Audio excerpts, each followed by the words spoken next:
Sam was standing in the cereal aisle at 7:42 in the evening, staring at two boxes that looked identical. Same calories, same price, same promises on the front, and yet he couldn't pick. Put it back, grabbed the other, and felt his brain get weirdly loud. Why is this so hard? And one of them is a speed demon that loves shortcuts. This is Thinking Fast and Slow by Daniel Kahneman. And by the end, you'll understand the two systems running your decisions, why you fall for predictable mental traps, how your confidence lies to you, and how to make cleaner choices when the stakes are high. We're going to cover every major part of the book, so you don't walk away with a few quotes. You walk away with the operating system. Kahneman helped prove something uncomfortable. Humans don't think like perfectly rational calculators, aren't you trying to survive a noisy world? Now, lock this picture into your head. Imagine your mind as two characters. System 1 is fast, automatic, effortless. It spits out impressions, feelings, gut reactions. It sees a face and decides trust or danger in a heartbeat. It completes patterns, it guesses. System 2 is slow, deliberate. It can do math, it can follow logic. It can question a first impression, but it's lazy. It gets tired. It lets System 1 drive. Here's a quick test. If I say 2 plus 2, your mind answers instantly. But if I say 17 times 24, you can feel your attention tighten.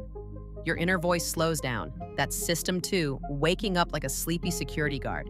And here's the part that should make you a little nervous. You think you are System 2. You feel like the conscious decider. But most of the time, your decider is just rubber stamping what the fast system already suggested. That's why you can look back at a purchase, a text you sent, a job choice, and think, why did I do that? Because your mind didn't do one clean calculation. And then a slow justification. Now, here's where the book starts changing how you see daily life. System 1 doesn't just react. It constantly builds a coherent movie of reality. It takes incomplete data and fills the gaps. It hates uncertainty. It wants a story that makes sense. Right now, that's useful. It's what lets you walk through your day without freezing every 10 seconds. System 1 can be confidently wrong, and when System 2 is tired, distracted, rushed, hungry, stressed, it doesn't correct much. It nods along. Sam learned this at work. He was in a meeting, and his manager asked a question that sounded simple, but it wasn't. It was one of those questions where the tone matters more than the words. Sam heard it as criticism. His chest tightened. They don't respect me. I'm behind. I'm about to look stupid. And before he even realized what was happening, he started talking faster, defending, over-explaining, trying to look sharp. After the meeting, he replayed it and thought, I didn't even choose that reaction. It just happened. That's System 1. It's a reflex machine, and it's always scanning for threats, patterns, and meaning. Kahneman talks about attention and effort because System 2 runs on a limited fuel tank. You can't focus deeply on everything. Attention is scarce. It's like your brain has a flashlight, not stadium lights. Wherever the beam goes, clarity appears, is shadow. And this is why you default to habits. This is why you scroll. This is why you say the same phrases in arguments. It's trying to be efficient. And the efficiency has a downside. System 2 gets tired, and when it gets tired, self-control drops. That's why you can be disciplined in the morning and reckless at night. Sam ran a simple test. For 1 week, he tried to do his hardest tasks at the end of the day. Workout, budget, deep work, big conversations. He wanted to prove he could power through. He made it through a couple days, then the pattern showed up. He procrastinated. He got snappy. He told himself he'd start in 10 minutes. And somehow it became midnight. He wasn't weak. He was depleted. So he flipped it. Hard tasks early, easy tasks later. He protected the hours when System 2 had fuel. Less self-hate, more follow-through. Fewer what was I thinking decisions. That's a theme you'll keep hearing. You don't fix the mind by yelling at it. You design around it. Cognitive ease. When something feels easy to process, your brain treats it as more true, more familiar, less risky. A clear message feels more credible than a messy one. A repeated statement feels truer than a new one. A confident voice feels smarter than a cautious voice. This is why slogans work. This is why catchy lies spread faster than complicated truths. It's like your brain is a bouncer at a club, and easy to process gets to skip the line. And when something feels hard to process, your brain becomes skeptical. It slows down. It questions. But because strain nudges System 2 awake. Now you might think, fine, I'll just slow down all the time. I'll use System 2 constantly. That's not realistic. System 2 is too slow to run your whole life. So the goal isn't to become slow all the time. And activate slow thinking there. And this is where the book gets fun, because Kahneman starts showing you the specific ways System 1 jumps to conclusions. One of the biggest is question substitution. If you ask, how happy am I with my life overall, your brain might replace it with, how do I feel right now? If you ask, should I take this job? Your brain might replace it with, do I like the interviewer? If you ask, is this person trustworthy? Your brain might replace it with, do they look like someone I trust? You don't notice the substitution. You just get an answer and it feels correct. Sam noticed this in his dating life. He met someone charismatic, funny, confident. After 2 dates, his brain was already building a whole future. He thought he was judging compatibility. But really, his mind was answering an easier question. Do I feel excited? So on date 3, he tried a slower question. When the excitement fades, do our values and routines actually fit? That question wasn't thrilling, but it was honest. And that's one of the quiet promises of this book. Fast thinking gives you an answer that feels good. Slow thinking gives you an answer that holds up. Now, Kahneman makes an important correction. System 1 is not stupid. It's powerful. It's what lets experts do incredible things quickly. A firefighter senses a building is about to collapse before he can explain why. A nurse notices danger in a patient's face. A chess master finds a strong move instantly. That's expert intuition. But it only works in certain conditions. A stable environment, lots of practice, fast feedback. If the environment is noisy, unpredictable, and feedback is delayed, intuition becomes a liar with a confident smile. That matters because people love calling themselves experts in fields where expertise is mostly illusion. Not because their predictions are accurate. And now we enter the bias factory. Kahneman explains that System 1 uses shortcuts, heuristics. They're not random mistakes. They're predictable errors. And once you see them, you start spotting them everywhere, like noticing a beat in a song you can't unhear. First, the law of small numbers. People trust small samples too much. If you flip a coin a few times and get a streak, your mind wants to see a pattern. If you run a tiny test and it works, you feel convinced. But small samples are noisy. They swing wildly. It's like judging a whole movie based on one scene. Sam did this with self-improvement. He'd try a new routine for 2 days and declare it a breakthrough. Then life got messy and it collapsed, and he'd feel like something was wrong with him. So he made a rule. Don't judge a habit until you've lived it through a full week of normal chaos. Work stress, bad sleep, a busy day, a random mood, and from quitting too early. Next is anchoring. An anchor is a starting number that quietly pulls your estimates toward it. Hear a high price first and the reasonable price feels higher. Hear a low number first and everything else feels expensive. Even if you know the anchor is irrelevant, it still tugs. It's like setting the thermostat. The first temperature you feel becomes the reference, and everything after is judged against it. Sam tested this while negotiating. He was buying a used laptop. The seller started high, then he talked the price down and felt like he won. Later, he noticed the truth. The final price was still higher than similar listings. So next time, Sam anchored himself before the conversation. He picked his number based on research, wrote it down, and treated it as his reference point. The seller's anchor had less gravity. Then comes availability. You judge how common something is by how easily examples come to mind. If you recently heard about a crash, flying feels dangerous. If you heard about a friend getting rich from one move, that path feels common. But vivid stories are not the same as true base rates.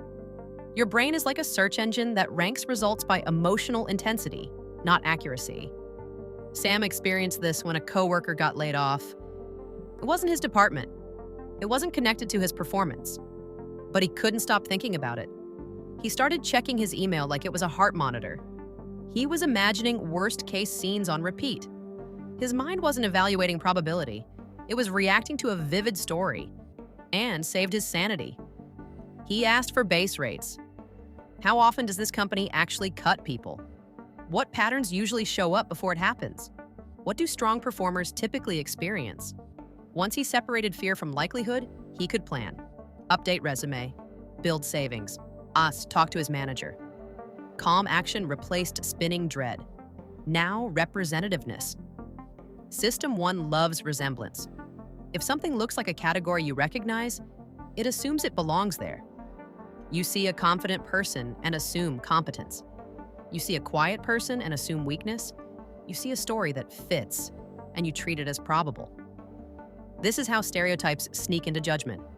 It's also how you fall for stories that feel right but aren't statistically likely. It's like choosing a puzzle piece because the picture looks right, even when the edges don't fit. And that leads to a deeper problem. Humans prefer causal explanations over statistical ones. If we can tell a cause and effect story, it feels satisfying. It feels true. But a satisfying story can be wrong. Luck can be mistaken for skill. Noise can be mistaken for insight. And which brings us to regression to the mean. Extreme outcomes often drift back toward average next time. But because extremes often include luck, a student aces a test, then returns to normal. A sales rep has a monster month, then cools off. A great streak fades. People see the drop and invent reasons. Coaches yell, managers overreact, parents misattribute. It's normal variation settling back. Sam saw this when he started tracking performance in his projects. One week, something did amazing. He felt like a genius. The next week, it dipped and he felt like he lost his touch. Then he zoomed out. Spikes and dips were normal. The trend mattered more than the peak. That insight protected his confidence. It stopped him from chasing ghosts. The outside view. The inside view is when you focus on your specific case. Our plan is good. Our team is smart. We'll finish fast. The outside view is when you ask a colder question. How long does this usually take for people like us? Humans hate the outside view because it feels like it ignores your uniqueness. But it's often more accurate.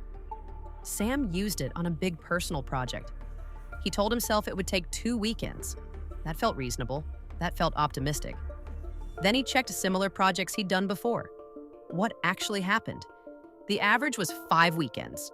So he adjusted the plan, he stopped rushing, he didn't burn out, and he finished. That's the practical power here.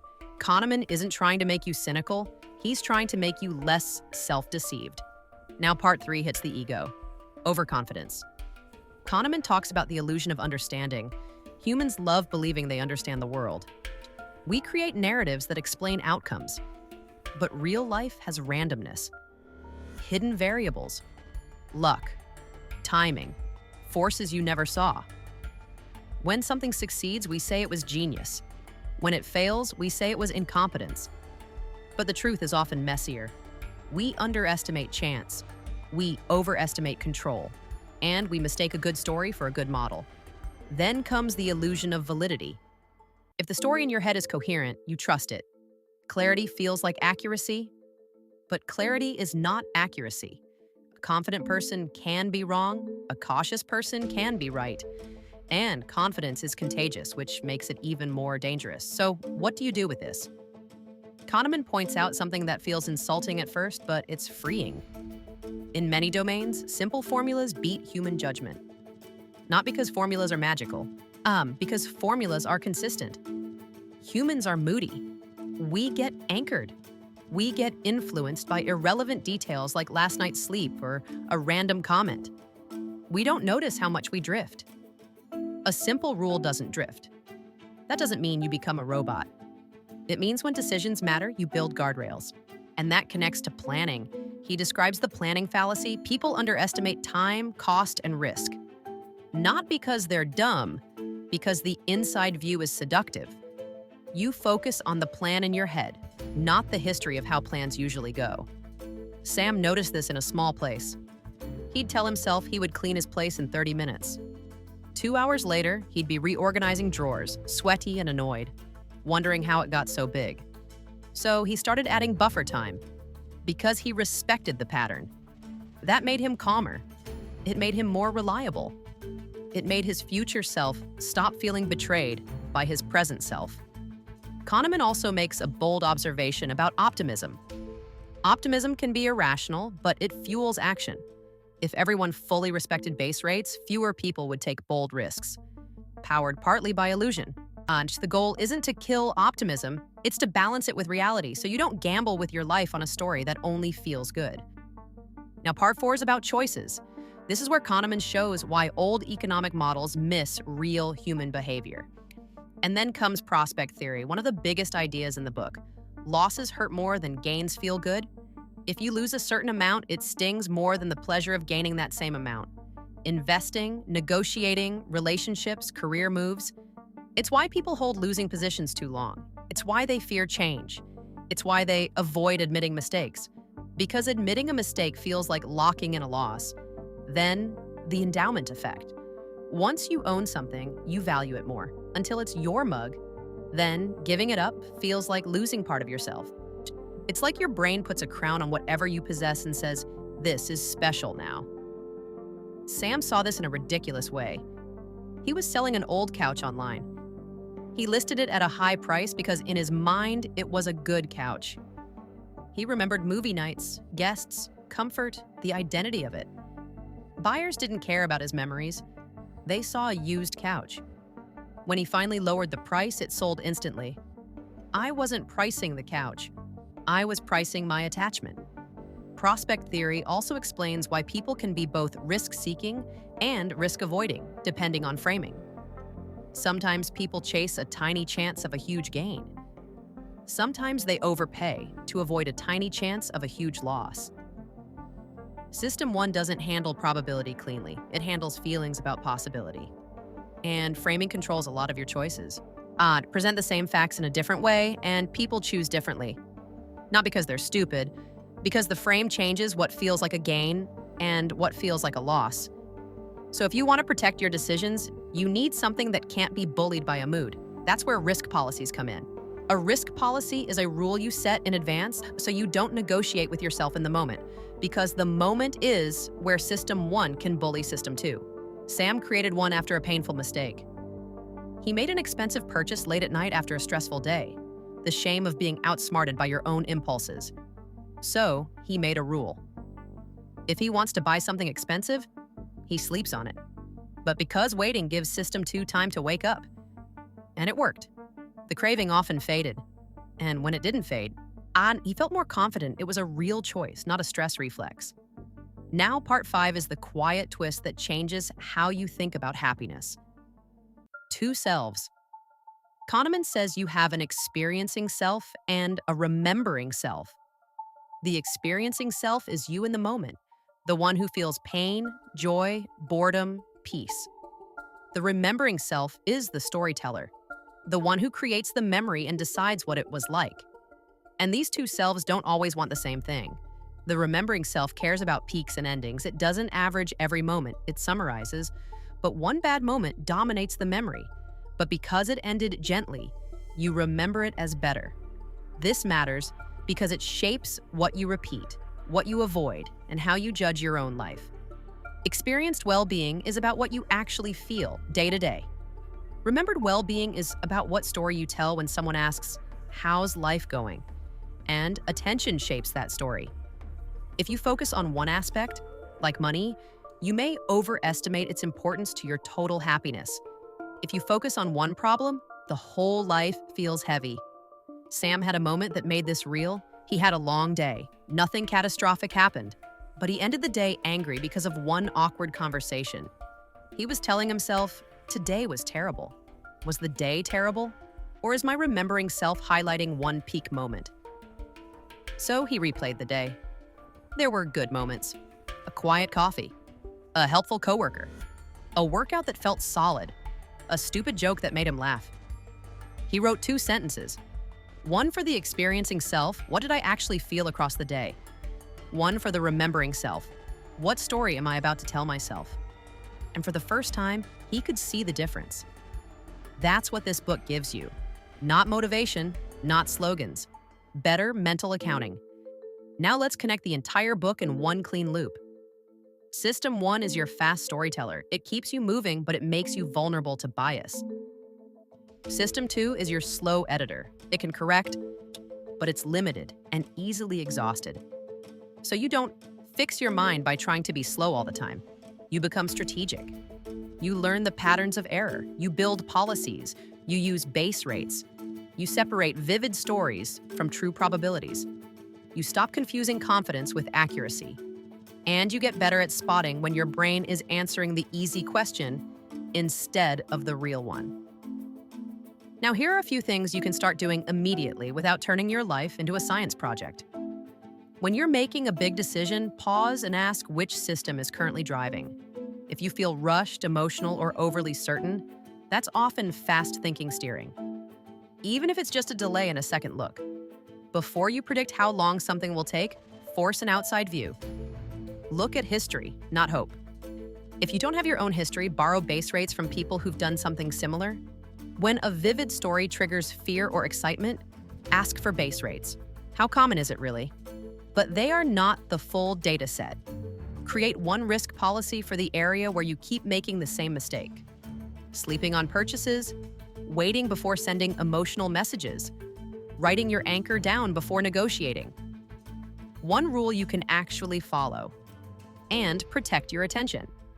If you keep focusing on one negative moment, your remembering self will rewrite your whole day. Not to fake positivity, but to see reality more completely. That's it for this video.